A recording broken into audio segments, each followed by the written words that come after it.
Eugenics in the United States. Eugenics, the set of beliefs and practices which aims at improving the genetic quality of the human population, played a significant role in the history and culture of the United States from the late 19th century into the mid-20th century. While ostensibly about improving genetic quality, it has been argued that eugenics was more about preserving the position of the dominant groups in the population. Scholarly research has determined that people who found themselves targets of the eugenics movement were those who were seen as unfit for society: the poor, the disabled, the mentally ill, and specific communities of color, and a disproportionate number of those who fell victim to eugenicists' sterilization initiatives were women who were identified as African American, Hispanic, or Native. As a result, the United States eugenics movement is now generally associated with racist and nativist elements, as the movement was to some extent a reaction to demographic and population changes, as well as concerns over the economy and social well-being, rather than scientific genetics. History. Early proponents. The American eugenics movement was rooted in the biological determinist ideas of Sir Francis Galton, which originated in the 1880s. In 1883, Sir Francis Galton first used the word eugenics to describe scientifically the biological improvement of genes in human races and the concept of being well born. He believed that differences in a person's ability were acquired primarily through genetics, and that eugenics could be implemented through selective breeding in order for the human race to improve in its overall quality, therefore allowing for humans to direct their own evolution. In the U.S., eugenics was largely supported after the discovery of Mendel's law, lead to a widespread interest in the idea of breeding for specific traits. Galton studied the upper classes of Britain and arrived at the conclusion that their social positions could be attributed to a superior genetic makeup. American eugenicists tended to believe in the genetic superiority of Nordic, Germanic, and Anglo-Saxon peoples, supported strict immigration and anti-miscegenation laws, and supported the forcible sterilization of the poor, disabled, and immoral. The American eugenics movement received extensive funding from various corporate foundations, including the Carnegie Institution, Rockefeller Foundation, and the Harriman Railroad Fortune. In 1906, J.H. Kellogg provided funding to help found the Race Betterment Foundation in Battle Creek, Michigan. The Eugenics Record Office (ERO) was founded in Cold Spring Harbor, New York in 1911 by the renowned biologist Charles B. Davenport, using money from both the Harriman Railroad Fortune and the Carnegie Institution. As late as the 1920s, the ERO was one of the leading organizations in the American eugenics movement. In years to come, the ERO collected a mass of family pedigrees and provided training for eugenics field workers who were sent to analyze individuals at various institutions, such as mental hospitals and orphanage institutions across the United States. Eugenicists such as Davenport, the psychologist Henry H. Goddard, Harry H. Laughlin, and the conservationist Madison Grant, all of whom were well respected during their time, began to lobby for various solutions to the problem of the unfit. Davenport favored immigration restriction and sterilization as primary methods. Goddard favored segregation in his The Kallikak Family. Grant favored all of the above and more, even entertaining the idea of extermination. By 1910, there was a large and dynamic network of scientists, reformers, and professionals engaged in national eugenics projects and actively promoting eugenic legislation. The American Breeders Association, the first eugenic body in the U.S., expanded in 1906 to include a specific eugenics committee under the direction of Charles B. Davenport.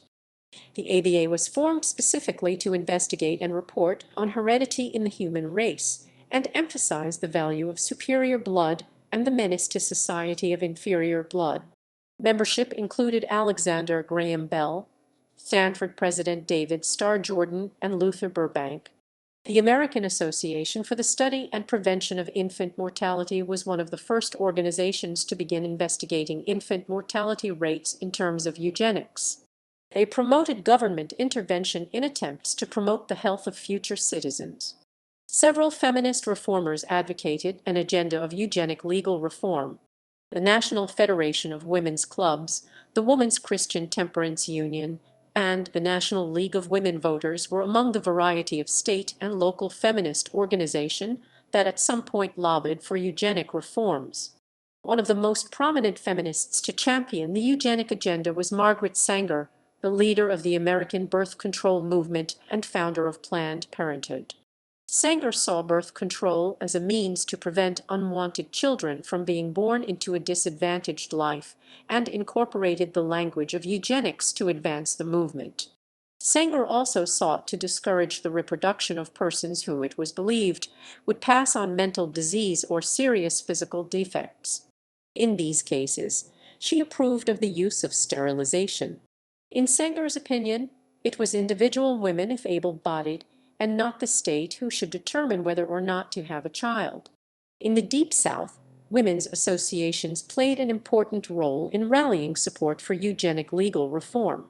Eugenicists recognized the political and social influence of Southern clubwomen in their communities and used them to help implement eugenics across the region.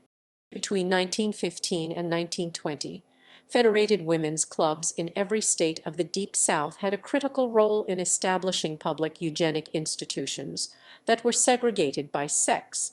For example, the Legislative Committee of the Florida State Federation of Women's Clubs successfully lobbied to institute a eugenic institution for the mentally retarded that was segregated by sex. Their aim was to separate mentally retarded men and women in order to prevent them from breeding more feeble-minded individuals. Public acceptance in the U.S. led to various state legislatures working to establish eugenic initiatives.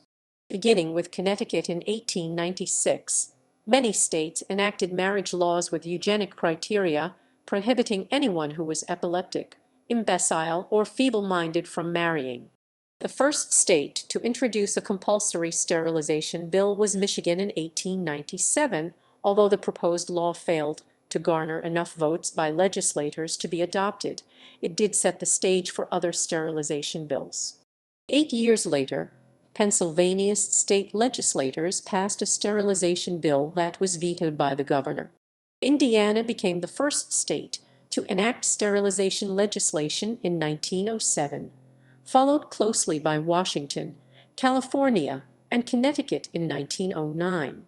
Sterilization rates across the country were relatively low, California being the sole exception until the 1927 Supreme Court case Buck v. Bell, which legitimized the forced sterilization of patients at a Virginia home for those who were seen as mentally retarded. Immigration restrictions. In the late 19th century, many scientists who were concerned about the population leaning too far away from the favored Anglo-Saxon superiority due to a rise in immigration from Europe partnered with other interest groups to implement immigration laws that could be justified on the basis of genetics. After the 1890 U.S. Census, people began to believe that immigrants who were of Nordic or Anglo-Saxon stock were greatly favored over Southern and Eastern Europeans, specifically Jews, a diasporic Middle Eastern people who were seen by some eugenicists, like Harry Laughlin, to be genetically inferior.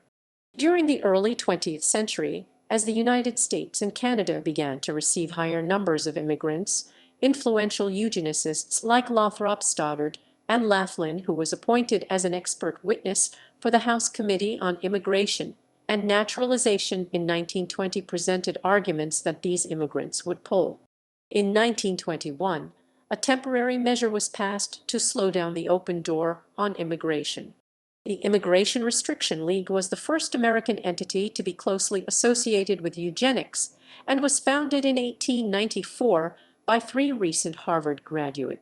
The overall goal of the League was to prevent what they perceived as inferior races from diluting the superior American racial stock, those who were of the upper-class Anglo-Saxon heritage, and they began working to have stricter anti-immigration laws in the United States. The League lobbied for a literacy test for immigrants as they attempted to enter the United States, based on the belief that literacy rates were low among inferior races. Eugenicists believed that immigrants were often degenerate, had low IQ, and were afflicted with shiftlessness, alcoholism, and insubordination. According to eugenicists, all of these problems were transmitted through genes. Literacy test bills were vetoed by presidents in 1897, 1913, and 1915. Eventually, President Wilson's second veto was overruled by Congress in 1917.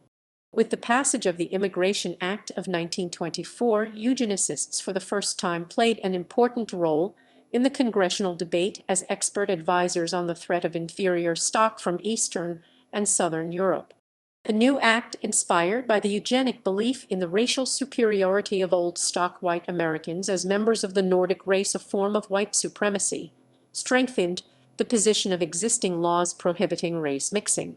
Whereas Anglo-Saxon and Nordic people were seen as the most desirable immigrants, the Chinese and Japanese were seen as the least desirable and were largely banned from entering the U.S. as a result of the Immigration Act.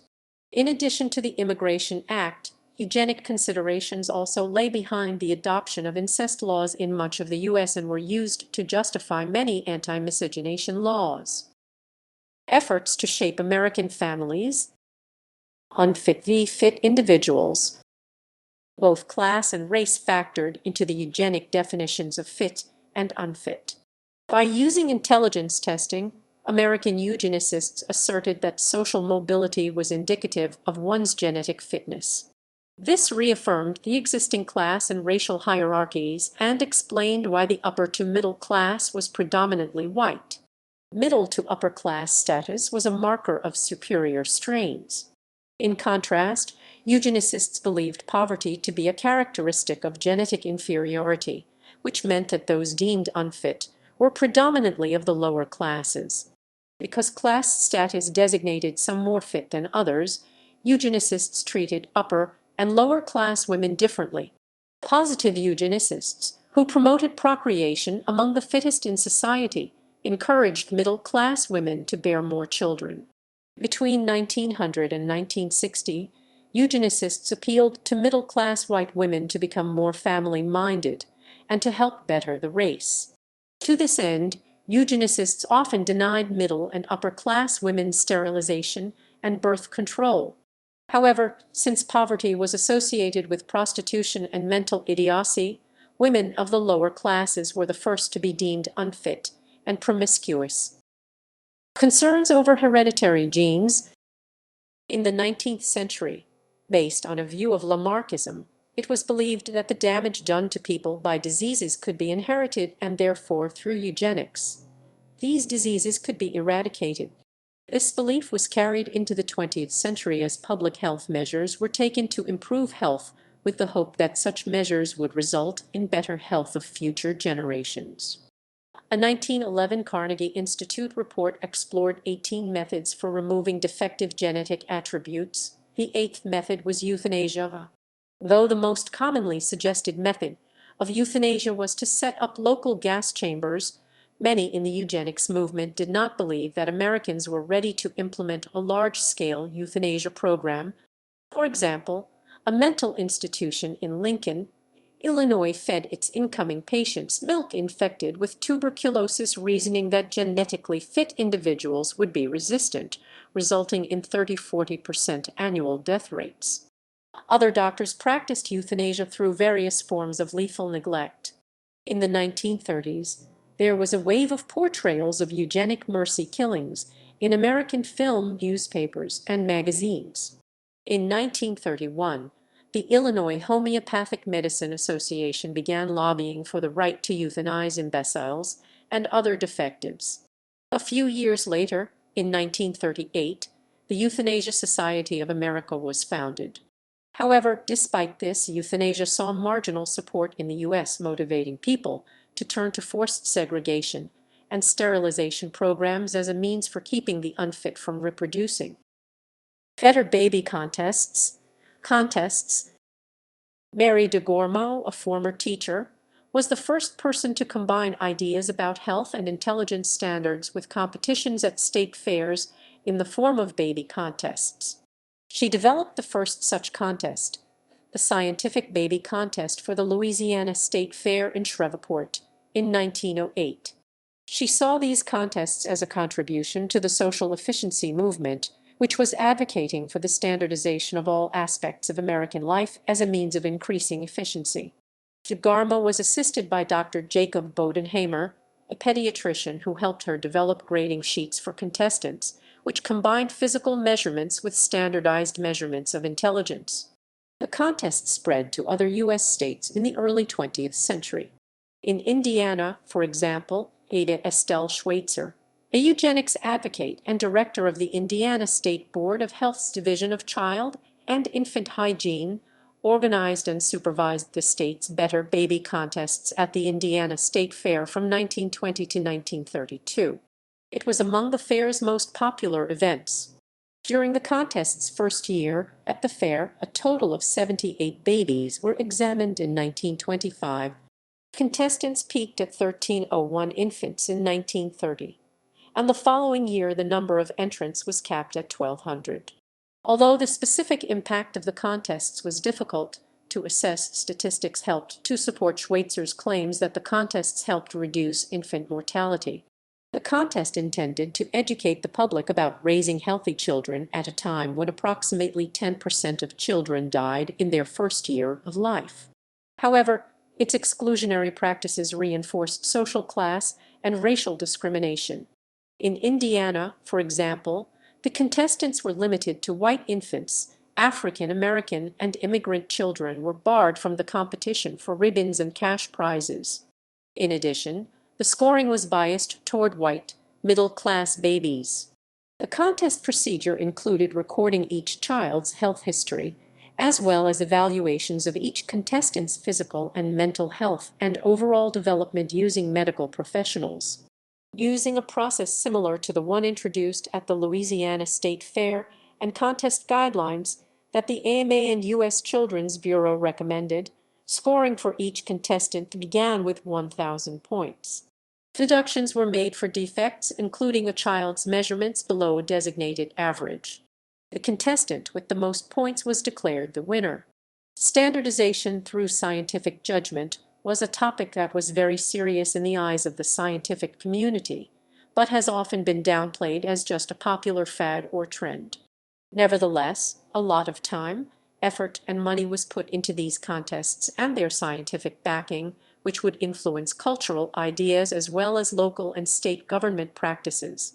The National Association for the Advancement of Colored People promoted eugenics by hosting Better Baby contests, and the proceeds would go to its anti-lynching campaign. Fitter Families. First appearing in 1920 at the Kansas Free Fair, Fitter Families for Future Firesides competitions continued all the way up to World War II.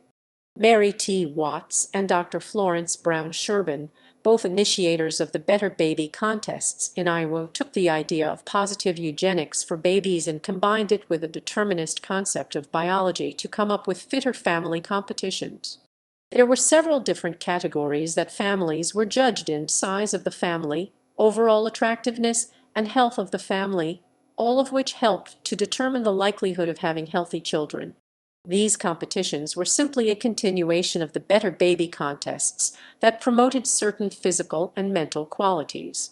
At the time, it was believed that certain behavioral qualities were inherited from one's parents.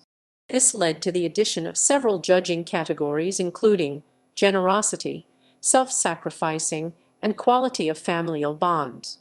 Additionally, there were negative features that were judged: selfishness, jealousy, suspiciousness, high-temperedness, and cruelty. Feeble-mindedness, alcoholism, and paralysis were few among other traits that were included as physical traits to be judged when looking at family lineage. Doctors and specialists from the community would offer their time to judge these competitions, which were originally sponsored by the Red Cross. The winners of these competitions were given a bronze medal as well as champion cups called Capper medals. The cups were named after then Governor and Senator Arthur Capper, and he would present them to great individuals. The perks of entering into the contests were that the competitions provided a way for families to to get a free health checkup by a doctor, as well as some of the pride and prestige that came from winning the competitions. By 1925, the Eugenics Records Office was distributing standardized forms for judging eugenically fit families, which were used in contests in several U.S. states. Compulsory sterilization. In 1907, Indiana passed the first eugenics-based compulsory sterilization law in the world. 30 U.S. states would soon follow their lead. Although the law was overturned by the Indiana Supreme Court in 1921, in the 1927 case Buck v. Bell, the U.S. Supreme Court upheld the constitutionality of the Virginia Sterilization Act of 1924, allowing for the compulsory sterilization of patients of state mental institutions. The number of sterilizations performed per year increased until another Supreme Court case, Skinner v. Oklahoma, 1942, which ruled that under the 14th Amendment's Equal Protection Clause, laws that permitted the compulsory sterilization of criminals were unconstitutional if these laws treated similar crimes differently. Although Skinner determined that the right to procreate was a fundamental right under the Constitution, the case did not denounce sterilization laws, as the analysis was based on the equal protection of criminal defendants specifically, therefore leaving those seen as social undesirables, the poor, the disabled, and various ethnic groups as targets of compulsory sterilization. Therefore, though compulsory sterilization is now considered an abuse of human rights, Buck v. Bell has never been overturned, and Virginia specifically did not repeal its sterilization law until 1974. Men and women were compulsorily sterilized for different reasons. Men were sterilized to treat their aggression and to eliminate their criminal behavior, while women were sterilized to control the results of their sexuality. Since women bore children, eugenicists held women more accountable than men for the reproduction of the less desirable members of society. Eugenicists therefore predominantly targeted women in their efforts to regulate the birth rate, to protect white racial health, and weed out the defectives of society. The most significant era of eugenic sterilization was between 1907 and 1963, when over 64,000 individuals were forcibly sterilized under eugenic legislation in the United States. Beginning around 1930, there was a steady increase in the percentage of women sterilized, and in a few states only young women were sterilized. A 1937 Fortune magazine poll found that 2/3 of respondents supported eugenic sterilization of mental defectives, 63% supported sterilization of criminals, and only 15% opposed both. From 1930 to the 1960s, sterilizations were performed on many more institutionalized women than men. By 1961, 61% of the 62,162 total eugenic sterilizations in the United States were performed on women. A favorable report on the results of sterilization in California, the state that conducted the most sterilizations, 20,000 of the 60,000, that occurred between 1909 and 1960, was published in book form by the biologist Paul Pocono and was widely cited by the Nazi government as evidence that wide-reaching sterilization programs were feasible. After World War II, eugenics and eugenic organizations began to revise their standards of reproductive fitness to reflect contemporary social concerns of the later half of the 20th century. Neo-eugenicists like Clarence Gamble, an affluent researcher at Harvard Medical School and a founder of public birth control clinics, revived the eugenics movement in the United States through sterilization. Supporters of this revival of eugenic sterilizations believed that they would bring an end to social issues such as poverty and mental illness, while also saving taxpayer money and boost the economy. Whereas eugenic sterilization programs before World War II were mostly conducted on prisoners or patients in mental hospitals, after the war compulsory sterilizations were targeted at poor people and minorities. As a result of these new sterilization initiatives, though most scholars agree that there were over 64,000 known cases of eugenic sterilization in the U.S. by 1963, No one knows for certain how many compulsory sterilizations occurred between the late 1960s to 1970s, though it is estimated that at least 80,000. A large number of those who were targets of coerced sterilizations in the later half of the century were African American, Hispanic, and Native American women. Eugenics, sterilization, and the African American community. Black support for eugenics progressive era. Early proponents of the eugenics movement included not only influential white Americans, but also several proponent African American intellectuals such as W.E.B. Du Bois, Thomas Wyatt Turner, and many academics at Tuskegee University, Howard University, and Hampton University. However, unlike many white eugenicists, these black intellectuals believed the best African Americans were as good as the best white Americans, and the talented tenth of all races should mix. Indeed, Du Bois believed only fit blacks should procreate to eradicate the racist heritage of moral iniquity. With the support of leaders like Du Bois, efforts were made in the early 20th century to control the reproduction of the country's black population. One of the most visible initiatives was Margaret Sanger's 1939 proposal, the Negro Project. That year, Sanger, Florence Rose, her assistant, and Mary Woodward Reinhardt, then secretary of the New Birth Control Federation of America BCFA, drafted a report on birth control and the Negro.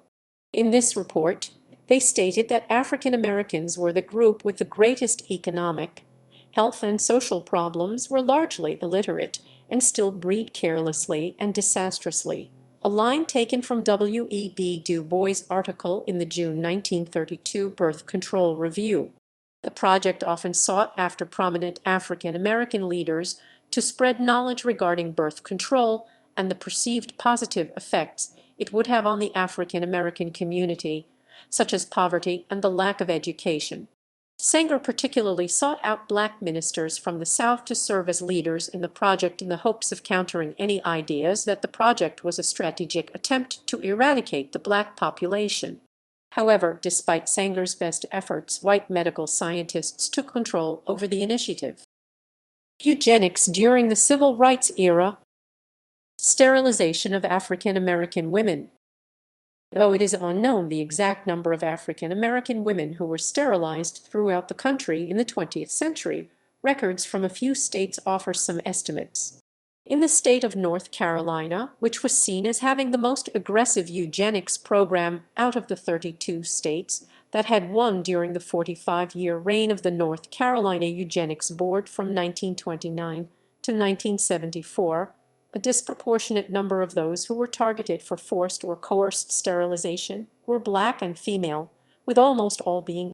Of the 7,600 women who were sterilized by the state between the years of 1933 and 1973, about 5,000 were African American.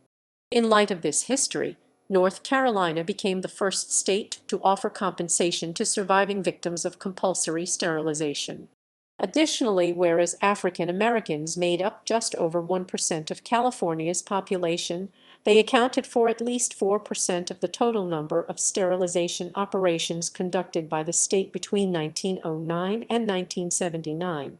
Overall, according to one 1989 study, 31.6% of African American women without a high school diploma were sterilized, while only 14.5% of white women of the same educational status were sterilized. Sterilization abuse brought to media attention. In 1972, United States Senate committee testimony brought to light that at least 2,000 involuntary sterilizations had been performed on poor black women without their consent or knowledge. An investigation revealed that the surgeries were all performed in the South and were all performed on black women with multiple children who were receiving welfare. Testimony revealed that many of these women were threatened with an end to their welfare benefits unless they consented to sterilization.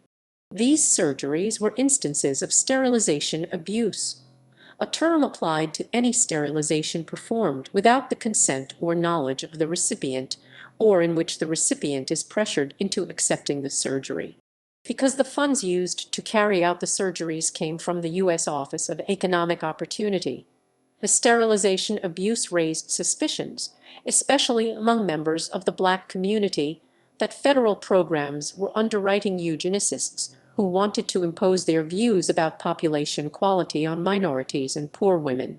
Despite this investigation, on June 14, 1973, two Black girls, Minnie Lee and Mary Alice Relf, ages 14 and 12, respectively, were sterilized without their knowledge in Alabama by the Montgomery Community Action Committee, an OEO-financed organization.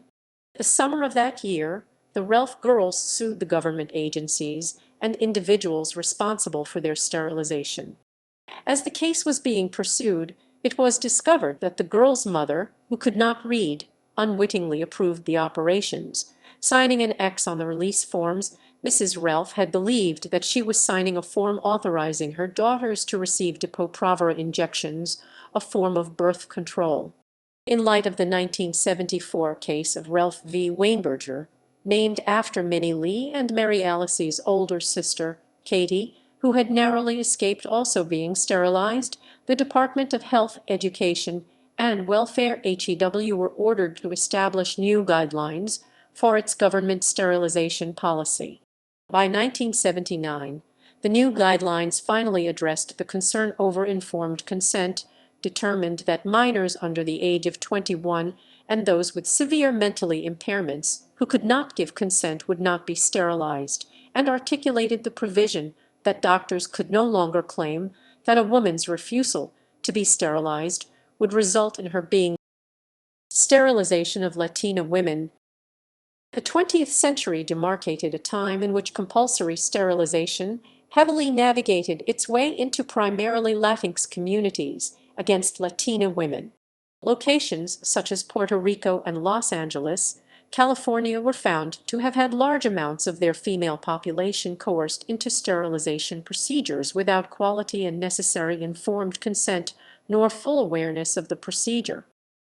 Puerto Rico, between the span of the 1930s to the 1970s, nearly one-third of the female population in Puerto Rico was sterilized.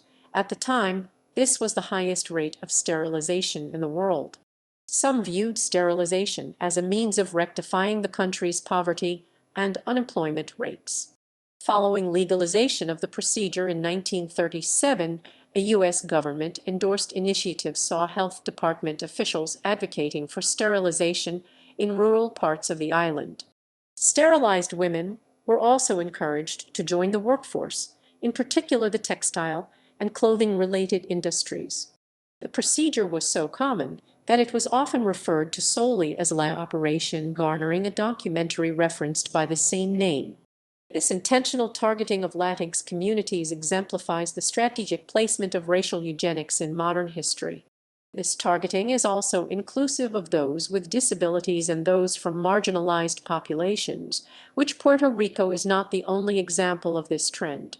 Eugenics did not serve as the only reason for the disproportionate rates of sterilization in the Puerto Rican community.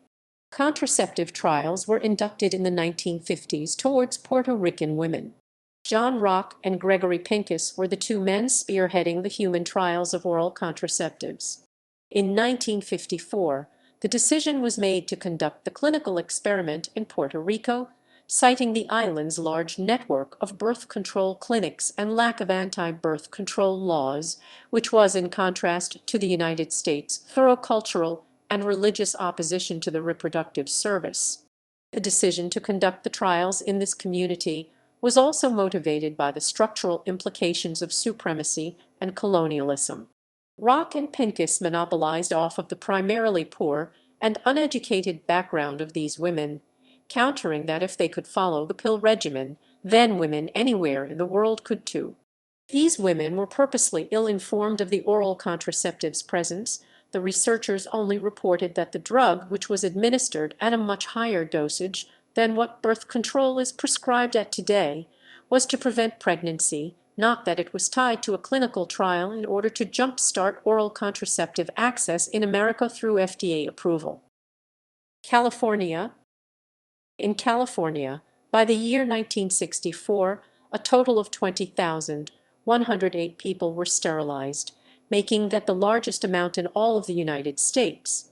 It is an important note that during this period in California's population demographic, the total individuals sterilized was disproportionately inclusive of Mexican, Mexican American, and Chicana women. Andrea Estrada, a UC Santa Barbara affiliate, said beginning in 1909 and continuing for 70 years, California led the country in the number of sterilization procedures performed on men and women, often without their full knowledge and consent. Approximately 20,000 sterilizations took place in state institutions, comprising one-third of the total number performed in the 32 states where such action was legal.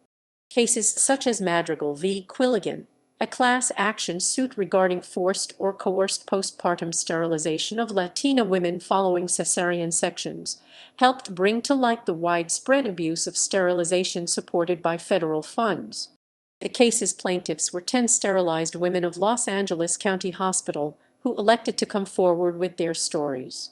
Although a grim reality, No Más Bebés is a documentary that offers an emotional and candid storytelling of the Madrigal v. Quilligan case on behalf of Latina women whom were direct recipients of the coerced sterilization of the Los Angeles hospital. The judge's ruling sided with the county hospital, but an aftermath of the case resulted in the accessibility of multiple language-informed consent forms. These stories, among many others, serve as backbones for not only the reproductive justice movement that we see today, but a better understanding and recognition of the Chicana feminism movement in contrast to white feminism's perception of reproductive rights. Sterilization of Native American women. An estimated 40% of Native American women, 60,000 men, 70,000 women, and 10% of Native American men in the United States underwent sterilization in the 1970s. A General Accounting Office GAO report in 1976 found that 3,406 Native American women, 3,000 of which were of childbearing age, were sterilized by the Indian Health Service IHS in Arizona, Oklahoma, New Mexico, and South Dakota from 1973 to 1976. The GAO report did not conclude any instances of coerced sterilization, but called for the reform of IHS and contract doctors' processes of obtaining informed consent for sterilization procedures. The IHS informed consent processes examined by the GAO did not comply with the 1974 ruling of the U.S. District Court that any individual contemplating sterilization should be advised orally at the outset that at no time could federal benefits be withdrawn because of failure to agree to sterilization in examining individual cases, and scholars also identified language barriers in informed consent processes, as the absence of interpreters for Native American women hindered them from fully understanding the sterilization procedure and its implications in some cases. Scholars have cited physicians' individual paternalism and beliefs about the population control of poor communities and welfare recipients and the opportunity for financial gain as possible motivations for performing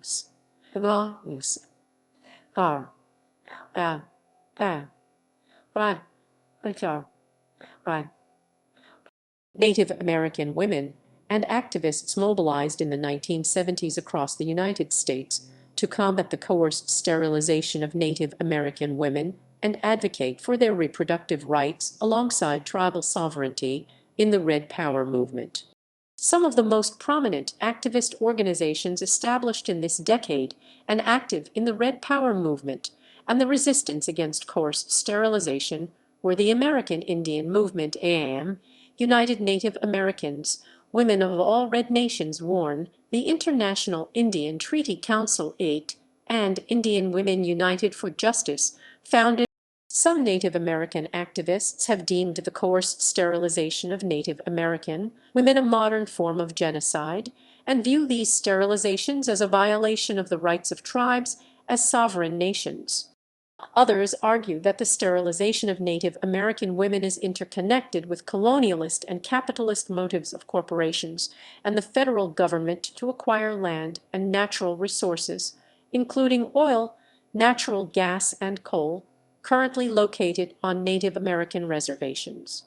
Scholars and Native American activists have situated the forced sterilizations of Native American women within broader histories of colonialism, violations of Native American tribal sovereignty by the federal government, including a long history of the removal of children from Native American women and families, and population control efforts in the United States.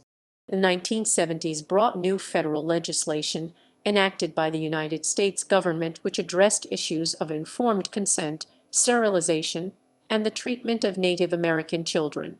The U.S. Department of Health, Education, and Welfare released new regulations in 1979 on informed consent processes for sterilization procedures, including a longer waiting period of 30 days before the procedure, the presentation of alternative methods of birth control to the patient, and clear verbal affirmation that the patient's access to federal benefits. The Indian Child Welfare Act of 1978 officially recognized the significance and value of the extended family in Native American culture, adopting minimum federal standards for the removal of Indian children to foster or adoptive homes, and the central importance of the sovereign tribal governments in decision-making processes surrounding the welfare. Influence on Nazi Germany. After the eugenics movement was well established in the United States, it spread to Germany. California eugenicists began producing literature promoting eugenics and sterilization and sending it overseas to German scientists and medical professionals. By 1933, California had subjected more people to forceful sterilization than all other U.S. states combined. The forced sterilization program, engineered by the Nazis, was partly inspired by California's. The Rockefeller Foundation helped develop and fund various German eugenics programs, including the one that Joseph Mengele worked in before he went to Auschwitz. Upon returning from Germany in 1934, where more than 5,000 people per month were being forcibly sterilized, the California eugenics leader C.M. Gove bragged to a colleague, "You will be interested to know that your work has played a powerful part in shaping the opinions of the group of intellectuals who are behind Hitler in this epoch-making program." Everywhere I sensed that their opinions have been tremendously stimulated by American thought. And thought, and thought, and thought, and thought, and thought, and thought, and thought, and thought, and thought, and thought, and thought, and thought, and thought, American thought, and it didn't. I want you, my dear friend, to carry this thought with you for the rest of your life, that you have really jolted into action a great government of 60 million people. Eugenics researcher Harry H. Laughlin often bragged that his model eugenic sterilization laws had been implemented in the 1935 Nuremberg racial hygiene laws. In 1936, Laughlin was invited to an awards ceremony at Heidelberg University in Germany scheduled on the anniversary of Hitler's 1934 purge of Jews from the Heidelberg faculty. Due to financial limitations, Laughlin was unable to attend the ceremony and had to pick it up from the Rockefeller Institute. Afterward, he proudly shared the award with his colleagues, remarking that he felt that it symbolized the common understanding of German and American scientists of the nature of eugenics. Henry Friedlander wrote that although the German and American eugenics movements were similar, the U.S. did not follow the same slippery slope as Nazi eugenics because American federal. In contrast, the German eugenics movement was more centralized and had fewer diverse ideas.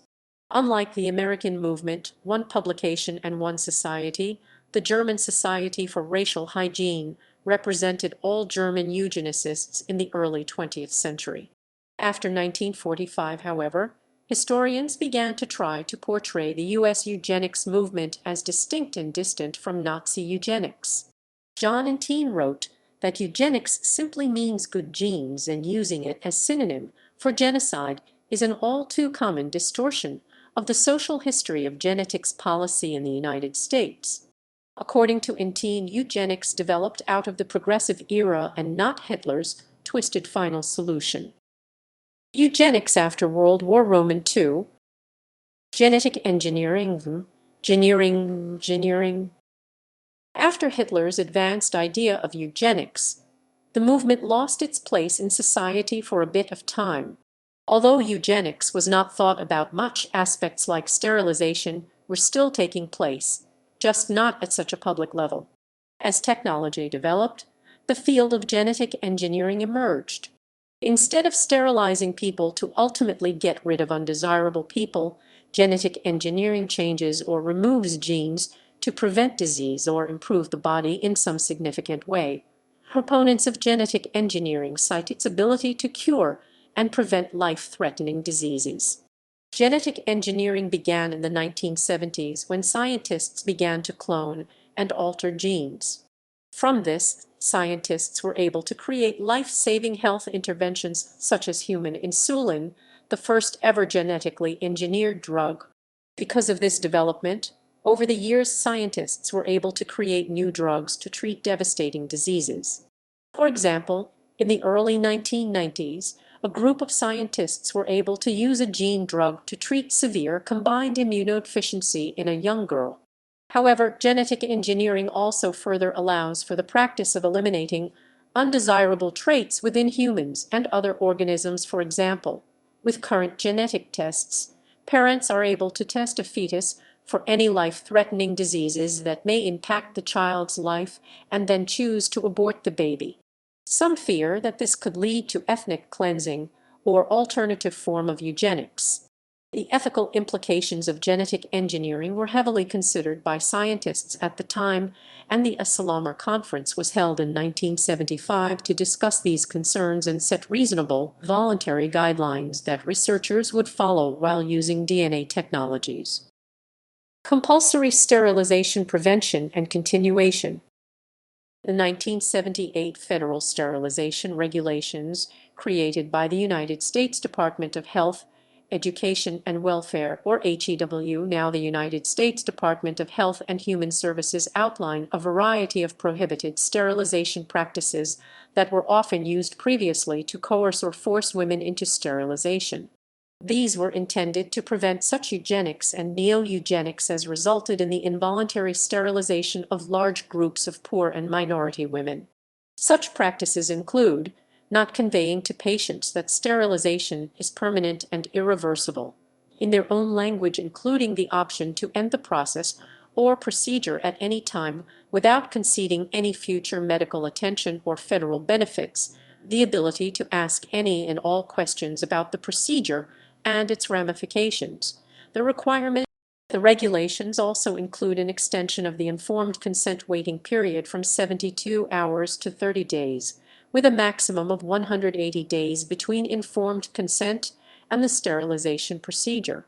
However, several studies have indicated that the forms are often dense and complex, and beyond the literacy aptitude of the average American, and those seeking publicly funded sterilization are more likely to possess below-average literacy skills. High levels of misinformation concerning sterilization still exist among individuals who have already undergone sterilization procedures, with permanence being one of the most common gray factors. Additionally, federal enforcement of the requirements of the 1978 Federal Sterilization Regulation is inconsistent, and some of the prohibited abuses continue to be pervasive, particularly in underfunded hospitals and lower-income patient hospitals and care centers. The compulsory sterilization of American men and women continues to this day. In 2013, it was reported that 148 female prisoners in 2 California prisons were sterilized between 2006 and 2010 in a supposedly voluntary program, but it was determined that the prisoners did not give consent to the procedures. In September 2014, California enacted Bill S. 1135 that bans sterilization in correctional facilities unless the procedure is required to save an inmate's life.